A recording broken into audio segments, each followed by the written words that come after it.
In today's video, I am going to teach you how to make an email template in Constant Contact. To begin, sign into your Constant Contact account and look at the left navigation menu. From there, click Channels and then choose Emails. This takes you to the main email area where you can create and manage email campaigns. Next, start a new email by clicking the plus Create button or the option that says Create an Email.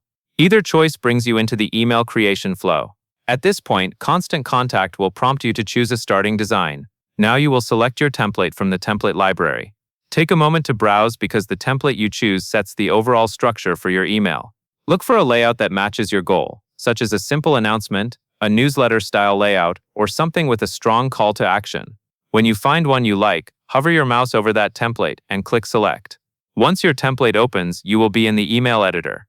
This editor is built for drag and drop, which means you can build your email visually without needing to code. On the left-hand toolbar, you will see different content blocks you can add to your layout. To add something, drag an element like an image, a text block, a button, or a video into the body of the email where you want it to appear. After you drop it in, click the block to edit its content.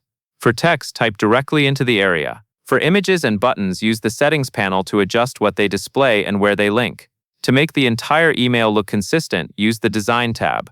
This is where you can adjust global styling like colors, fonts, and background graphics. Keeping these aligned with your brand helps your email look professional and makes it easier for readers to recognize you.